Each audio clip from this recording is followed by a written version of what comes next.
Bonjour à tous. Dans cette vidéo, je vais essayer de répondre à une question qui m'est tout le temps posée, pas fréquemment, mais tout le temps. Combien de temps en fait Christelle pour faire revenir son ex? Je peux comprendre que ce soit une question essentielle, tout comme quand on veut attaquer un régime, où on a besoin de savoir en combien de temps on va perdre nos 10 kilos, 15, même 3 kilos, parce que je pense qu'en effet, de toute façon, non seulement c'est légitime, mais c'est aussi important de se poser la question et d'avoir certaines réponses. Pourquoi? Parce que je pense qu'on ne peut pas se lancer indéfiniment dans quelque chose sans essayer d'avoir un résultat palpable. Pourquoi? Parce que quand c'est comme une reconquête amoureuse, quelque chose qui est quand même fatigant et qui peut être long et donc énergivore, eh ben, il vaut mieux savoir adapter sa foulée pour justement trouver son rythme. C'est pourquoi dans cette vidéo, je vais te donner des exemples, je vais t'expliquer pourquoi il y a certaines reconquêtes qui peuvent être plus longues que d'autres, même s'il n'y a pas forcément de vérité, dans le sens où on ne peut pas faire de généralité, mais il y a quelques statistiques qui semblent, en tout cas chez moi, avec mes coachés, s'avérer assez réelles. Avant de commencer, je t'ai fait une petite checklist de 14 interdits à ne pas faire. Si aujourd'hui justement tu mets toutes les chances de ton côté pour que ton ex revienne, pour y accéder c'est très simple. Une fois que tu auras terminé de regarder cette vidéo, tu pourras aller en bas dans sa description. J'ai laissé un lien sur lequel tu peux cliquer. Ça te permettra du coup d'avoir sous la main vraiment ce guide qui est très très utile, tu verras, pour t'éviter les faux pas. Je suis donc Christelle Lepage, pour ceux qui ne me connaissent pas. Je suis spécialisée en dynamique amoureuse, experte en reconquête amoureuse. J'ai créé cette chaîne pour te partager des conseils utiles parce que je m'en rends compte chaque jour avec le retour de mes coachés qui les utilisent, les pratiquent au quotidien dans la reconquête amoureuse pour donc t'amener à obtenir une seconde chance de ton ex si aujourd'hui tu es convaincu que tu as encore quelque chose à faire avec, que vous n'avez pas mis de point à votre histoire et que tu as un sentiment de gâchis. Auquel cas, oui, en effet, je t'encourage, et c'est pour ça que j'ai créé cette chaîne, à tenter ta chance pour vraiment aller au bout des choses. C'est pour ça que je t'invite, si ce n'est pas déjà fait, à t'abonner à ma chaîne, à également cliquer sur la petite cloche des notifications, ce qui te permettra du coup d'être averti à chaque nouvelle sortie de vidéo et donc ne louper aucun conseil à venir. Alors dans l'ordre, je vais te donner les motifs selon moi de rupture qui amènent à passer de la reconquête généralement la plus, pas simple, mais la plus rapide, parce que simple c'est encore différent, mais la plus rapide à la plus longue généralement. D'après mon expérience, selon moi, selon les retours de mes coachés, je dirais que ce sont déjà les ruptures qui sont donc impulsives, qui sont celles généralement qui mènent à des reconquêtes amoureuses plus rapides. Qu'est-ce que c'est qu'une rupture impulsive? C'est lorsque tu as affaire à un ex qui, sur un coup de colère après une engueulade faramineuse par exemple, va décider de rompre et que tu te rends très vite compte au bout de quelques jours, quand même toi tu t'es un petit peu posé, que tu prends du recul, que c'est assez soudain, que les motifs de rupture ont presque ni queue ni tête, dans le sens où tu as l'impression que c'est plus finalement une rupture qui est actée pour te punir, pour peut-être te faire réfléchir, parce que ton ex en a eu marre de quelque chose, mais là maintenant sur un instant précis, et donc pour te faire réagir, plus que sur quelque chose de vraiment médité, ou en tout cas voilà, tu as la sensation du coup d'avoir affaire à quelqu'un qui était dans un coup de colère pour prendre sa décision, plus que d'être confronté à une personne qui était dans la réflexion et qui a mûrement finalement réfléchi cette décision. Donc, moi je le vois en termes de coaching personnalisé, avec mes coachs, on en a beaucoup des ruptures comme ça, où on ressent qu'en fait tout a été fait sur un coup de tête. Ça ne veut pas dire du coup vous allez vous remettre ensemble au bout de 2 jours, mais c'est des reconquêtes amoureuses où généralement si toi tu rentres pas dans le rapport de force, que tu es en mesure voilà, d'amener l'ex un petit peu à se détendre, à se calmer, tu auras plus de chances quand même d'avoir une reconquête qui peut se faire en quelques semaines, des fois on ne va pas au-delà du mois, que d'une reconquête qui va s'éterniser. Donc c'est vrai que si tu es dans ce cas de figure, c'est quand même plutôt encourageant. Je mets un petit bémol quand même dans celui-là parce qu'on en a aussi. Il faut faire attention par contre aux ruptures répétitives. J'ai aussi des personnes qui se confient à moi où on s'aperçoit qu'en fait dès que l'ex a un coup de mou, un coup de gueule à faire, finalement l'idée c'est de se séparer. Et là il faut faire attention par contre parce qu'il va peut-être falloir y réfléchir, ce n'est pas le thème de cette vidéo, mais tu devras peut-être faire attention que ça ne devienne pas un chantage affectif. C'est-à-dire si tu es toujours confronté à un ex qui dès qu'il y a quelque chose qui ne va pas te parle de rupture pour se remettre avec toi au bout d'un mois, 3 semaines, il faudra quand même faire attention que ça ne commence pas à te porter préjudice du coup et que tu ne te retrouves pas dans une spirale infernale où ton ex profite de cette situation pour à chaque fois te mettre dans des situations douloureuses aussi, parce qu'on ne peut pas dire à quelqu'un qu'on le quitte comme ça, si après derrière on sait déjà qu'on va se remettre avec, c'est pas très très honnête. Donc ça, il faut quand même aussi faire attention. Mais en dehors de ces cas de figure, logiquement, tout ce qui est rupture impulsive sont des ruptures qui vont amener à des reconquêtes plus rapides que d'autres. En deuxième position, je mettrai les ruptures qui proviennent d'une routine. Ça, c'est lorsque ton ex t'exprime finalement ne peut-être avoir rien à te reprocher, que le problème vient pas de toi, que le problème vient plutôt de lui ou d'elle, qui a peut-être plus les papillons dans le ventre. Et puis quand tu prends du recul, tu t'aperçois que c'est vrai, vous êtes peut-être perdu. Alors il y en a, c'est parce que vous avez eu des enfants, les enfants ont pris toute la place et du coup, le fossé s'est creusé. Vous saviez même plus ce que c'était que de partager du temps ensemble que tous les deux. Il y en a d'autres où il n'y a pas eu d'enfants, mais c'est que voilà, ça a été des années finalement de relations qui sont devenues du coup routinières sans vrai projet ou sans vraie projection, qui ont amené aujourd'hui en effet à enlever aussi les papillons dans le ventre. Bref, en tout cas, tout ce qui est attrait à la routine sentimentale et qui amène l'ex à finalement avoir encore des sentiments amoureux, mais c'est souvent des gens qui, comme ils ne ressentent plus les papillons, ont l'impression de peut-être plus être amoureux, ou en tout cas se disent, est-ce que je vais me projeter encore 20 ans avec cette personne alors qu'aujourd'hui je ne vibre plus. Alors là encore, il y a des cas de figure où il faut faire attention parce qu'il y a des ex des fois qui se trompent, c'est-à-dire qu'ils vont trouver la relation routinière alors qu'en fait c'est pas du tout qu'elle est routinière, c'est qu'elle a tout simplement évolué dans le temps et qu'on ne peut pas avoir des relations aussi fortes les premières années que quand on est à 5 ans, 10 ans, 15 ans. Ça ne veut pas dire qu'on s'aime moins, mais ça veut dire que la relation forcément elle est différente. Donc ça, là encore, il faut faire attention parce que la reconquête amoureuse, oui, bien sûr, mais ça veut dire qu'il y aura un vrai travail à faire aussi avec l'ex pour l'amener à comprendre qu'il ne faut pas avoir peur de ne plus avoir, entre guillemets, les papillons dans le ventre. Au bout, par exemple, de 5 ou 10 ans de relation, c'est même des fois la normalité. Et ce n'est pas parce qu'on n'a pas les papillons dans le ventre que ça ne veut pas dire qu'on n'aime pas très fort quelqu'un et qu'on ne peut pas encore passer des moments où on va vibrer. Mais voilà, c'est le type de ruptures qui peuvent ne pas durer trop longtemps non plus en termes de reconquête parce que finalement il faut retrouver du feeling, de la complicité, il ne faut surtout pas mettre de grandes distances avec ces gens-là. Il ne faut pas croire que c'est parce qu'on va les ignorer que du coup, waouh, ça va repartir de plus belle. C'est dangereux même parce que dans une routine, si tu penses qu'en mettant une grande distance, c'est ça qui va faire que de se faire rejeter ton ex revient, ça peut marcher sur le début, mais vous n'avez pas réglé le fond du problème. Donc le jour où vous allez à peine vous remettre ensemble, ton ex va te dire « Ah je suis revenue trop tôt finalement, non, j'ai fait une bêtise, je repars ». Donc en fait, ça voudrait dire que ton ex, pour ressentir des émotions, il faut que tu le rejettes et qu'il revienne et que tu le rejettes à nouveau. Et ça, c'est juste pas une stratégie acceptable ni possible.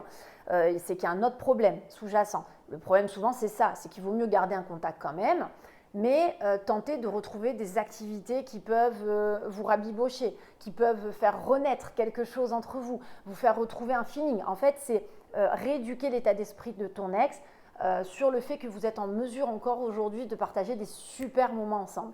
Et pour ça, il faut lui proposer des moments ou des choses, sinon tu ne peux pas le réconcilier avec cette idée. Mais ça n'empêche que ça, en reconquête, ça ne fait pas partie des plus longues du coup. En plus, c'est des gens, souvent, on arrive à garder des contacts, donc c'est déjà ce travail qui est fait, il n'y a pas à vous rabibocher. Et du coup, vous arrivez petit à petit à remettre quelque chose en place avec un bon travail, quelque chose vraiment de linéaire. Généralement, 1 mois, 2 mois, on a déjà des super résultats. Et puis la routine, souvent quand le feeling reprend, tu vas le ressentir. Et du coup, là aussi, ça te donne du baume au cœur du coup, pour continuer ta reconquête parce que tu sens bien qu'elle est en train d'avancer. Ensuite, en 3e position, mais que je vais mettre un petit peu avec la 4e. Pour moi, la 3e et la 4e, les 4e raisons de rupture sont un peu en termes de temps similaires.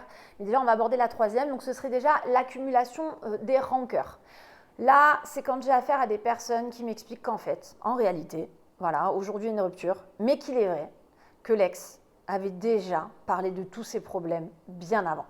Donc là, j'ai affaire à des gens qui en fait n'ont jamais été stimulés par la sonnette d'alarme de l'ex et ne sont stimulés qu'au moment de la rupture parce que le choc est tellement fort que là, ils commencent enfin à prendre conscience de ce qui leur a été reproché.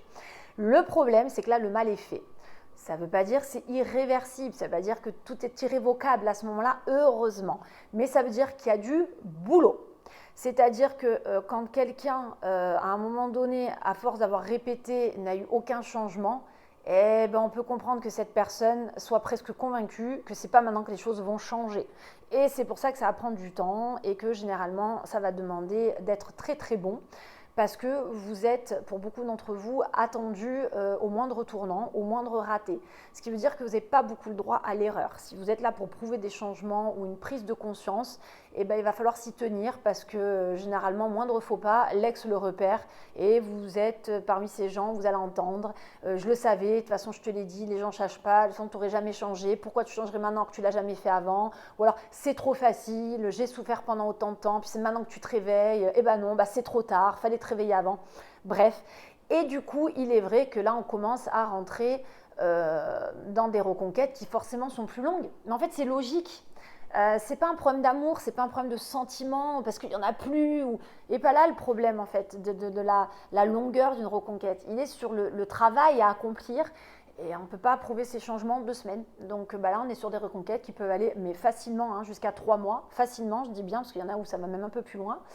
Mais pour commencer un petit peu finalement à semer, parce qu'il faut semer, et pour commencer donc plutôt à récolter les fruits de ton travail. Donc là c'est pas quelque chose qui va se faire généralement rapidement. Ensuite, ex aequo, du coup, moi j'aurais placé les reconquêtes sous le même toit. Alors là, les reconquêtes sous le même toit, il pourrait y avoir le côté impulsif, tout ce que j'ai évoqué avant, donc ça pourrait se mêler un petit peu. Mais les reconquêtes sous le même toit, souvent c'est pas évident parce que vous êtes justement encore l'un sur l'autre. Donc là, le meilleur conseil que je puisse donner pour les reconquêtes sous le même toit, si aujourd'hui tu veux gagner du temps dans ta reconquête, tu vois, si tu veux arriver sur plutôt les 2 premiers, il ne faut pas que tu aies peur de laisser de l'espace à ton ex. Voilà. Ça ne veut pas dire que tu ne peux pas mettre un travail en parallèle pour amener du feeling, de la complicité, mais surtout en étant sous le même toit, encore plus qu'un autre ou qu'une autre, il ne faut pas que tu cherches à convaincre ton ex de son erreur et que vous êtes fait pour être ensemble. Parce que c'est souvent à cause de cette erreur que les reconquêtes sous le même toit sont plus longues que les autres. Et elle est finalement humaine, c'est parce que vous êtes confronté à votre ex tous les jours. Tous les jours. Vous devez être dans le contrôle de vos émotions de manière perpétuelle, ce qui est absolument atroce, il faut dire ce qui est. D'ailleurs, moi je le dis tout le temps, les reconquêtes sous le même toit, pour moi, sont les reconquêtes les plus difficiles au niveau émotionnel, pour celui qui la veut, pour celui qui la pratique. Et du coup, vous êtes plus facilement confronté à faire des erreurs, quoi. Vous êtes plus facilement sujet à tomber dans le piège. De vouloir convaincre l'ex ou d'être trop collé ou d'aller devant la télé, d'essayer de toucher l'ex, d'essayer de se coller, de faire des câlins, des bisous. Et en fait, ça ne vous aide pas du tout. Et c'est ce qui va amener la reconquête à être plus longue que d'autres. Donc là, on n'est même plus tellement sur la thématique, sur les motifs de la rupture. On est vraiment sur finalement le contexte de la reconquête. Et ça, j'insiste, il faut faire attention. Parce qu'il y a des reconquêtes sous le même toit qui pourraient être beaucoup plus rapides, mais qui ne sont pas à cause du nombre de ratés successifs en fait, qui sont mis en place du fait que vous soyez ensemble H24. Donc ça, c'est un vrai conseil à suivre. Il faut faire attention. Dis-toi que si tu es dans une reconquête sous le même toit, tu peux optimiser tes chances que les choses aillent plus vite, à condition vraiment de te battre pour lâcher vraiment du lest à ton ex et laisser ton ex un petit peu de son côté le temps d'eux. Et enfin, le dernier cas de figure, qui pour moi fait partie généralement, je dis bien, des reconquêtes les plus longues, c'est lorsqu'on a affaire à un partenaire, une partenaire qui est dans un burn-out émotionnel, une crise de l'âge. Là encore, il y a des exceptions. On a heureusement des personnes où les choses vont plus vite que d'autres et du coup, la reconquête va être plus rapide. Quand je dis des personnes, c'est ceux qui sont confrontés à ce burn-out. Là, je ne parle pas de celui qui cherche à reconquérir son ex, je parle de l'ex qui est victime d'un burn-out émotionnel ou d'une crise de l'âge. Pourquoi c'est les reconquêtes généralement sinon les plus longues ? Parce que là, pour le coup, alors dans une reconquête, on n'est jamais seul, il ne faut pas rêver. Il y a aussi, c'est ce qui fait qu'il y a des reconquêtes d'ailleurs qui ne marchent pas. Je le dis souvent, par éthique, j'insiste, on le répète, je le marque dans mon site internet, je le répète souvent dans mes vidéos YouTube. On n'est pas là pour vendre du rêve, on est là pour être réaliste et faire avancer les gens. Non, toutes les reconquêtes amoureuses ne fonctionnent pas. Mais en tout cas, il y en a suffisamment pour tenter sa chance. Mais pour autant, il faut comprendre que la reconquête, il y aura toujours du coup l'ex aussi. Tu peux être formidable dans ta démarche, tu peux être très bon, très convaincant, convaincante. Si l'ex à un moment donné veut plus, on ne pourra pas agir là-dessus. Donc toi, tu es maître de ce qui t'appartient. Les burn-out, les crises de l'âge, là, ton ex a encore plus de poids dans la balance. Pourquoi? Un burn-out, quelqu'un qui va pas bien, c'est souvent quelqu'un qui se perd, qui sait plus où il va, les crises de l'âge aussi. C'est pas s'il doit aller à gauche, ou s'il est mieux à droite, ou s'il a besoin d'aller au centre. Et du coup, c'est compliqué d'aller chercher des réponses, ou du moins de tenter d'orienter quelqu'un dans une direction quand lui-même ne sait pas où il va. Voilà. C'est aller chercher des réponses chez quelqu'un qui n'a pas de réponse pour lui-même. On est à la limite finalement de l'aberration. Et c'est pour ça que c'est compliqué, que c'est souvent des reconquêtes qui peuvent être longues, parce que finalement, même si toi, tu vas avoir un comportement irréprochable, que ta part du boulot est super bien faite et bien remplie, et ben, si l'ex derrière va pas bien émotionnellement, ben, malheureusement, ça peut durer pendant un bon bout de temps. C'est pour ça que moi, dans mes coachings personnalisés, je fixe des deadlines pour ces types de reconquêtes, où moi, je pense qu'à un moment donné, il ne faut pas aller au-delà de 6 mois de reconquête. 6 mois, c'est 6 mois si rien n'a bougé. Pendant 6 mois, tu as vraiment tout donné. Tu as l'impression qu'aujourd'hui, ton ex, il y a un statu quo, il va falloir commencer à envisager de te protéger, à peut-être penser à un deuil, malheureusement. Maintenant, il y a des gens qui sont allés jusqu'à 1 an de reconquête, mais ça valait le coup parce que, voilà, au bout de 4 mois, il y a un peu d'évolution, au bout de 6 mois, il y a un rapprochement, au bout de 8 mois, il y en a même qui ont retrouvé une affinité, qui repartagent du temps, même si l'ex n'a pas dit oui complètement et demande encore un peu de temps. Et du coup, ça peut valoir le coup. Le jeu peut en valoir la chandelle parce que, pareil, à toi de voir si ton ex est vraiment pas bien en souffrance. Généralement, c'est toi qui es amoureux, c'est toi qui connais quand même ton ex mieux que personne. Tu as affaire à un ex qui a enterré sa maman il y a quelques temps et qui a eu un deuil encore 2 ans avant et qui a même des problèmes personnels, tu peux comprendre que cette personne, elle a besoin de temps. Voilà, elle n'est pas quelqu'un qui profite de ta gentillesse, c'est quelqu'un qui va vraiment mal. Donc si tu as affaire à quelqu'un qui va vraiment mal, mais que ça évolue quand même, on peut comprendre que les reconquêtes durent plus longtemps, qu'on soit en mesure d'aller jusqu'à 8 mois, 1 an. Si à la clé, tu ressens que l'ex est en train de se rapprocher et que vraiment, tu as une vie de famille en plus derrière, tu as bien raison d'essayer. Voilà, au risque de choquer certains, moi j'encourage de continuer si les choses évoluent. Maintenant, si tu t'aperçois que ça stagne, qu'il y a eu un petit peu de pas en avant, mais que ça fait tout le temps des pas en arrière au point finalement de perdre de l'avance, peut-être que là, ça va être compliqué. Et qu'il va falloir te remettre en question malheureusement sur les capacités de ton ex à te rendre aussi heureux ou heureuse, hein, parce que la réalité c'est qu'il faut aussi que ton ex soit en mesure aujourd'hui de t'épanouir dans une relation à venir. Donc voilà, il faut aussi penser à toi à ce moment-là. Mais voilà, c'est les relations généralement, les reconquêtes amoureuses généralement qui peuvent être en effet les plus longues. Je te rappelle qu'en cette période justement très compliquée pour toi en termes d'émotions, je t'ai laissé accès à une checklist de 14 interdits. Donc c'est un mail très simple que tu peux obtenir en cliquant sur le lien que j'ai laissé en dessous de la description de cette vidéo. Tu verras qu'il va être très très utile. Si ce sujet t'a plu aujourd'hui, que tu veux que je développe d'autres sujets comme celui-là, fais-le moi savoir avec le petit like d'encouragement. Pense également, si ce n'est pas déjà fait, à t'abonner à ma chaîne qui te sera utile, à cliquer également sur la petite cloche des notifications, très pratique pour être averti de chaque nouvelle sortie et donc de ne louper aucun conseil ou astuce à venir. Et en attendant, je te dis à très bientôt pour toute la suite de mes vidéos.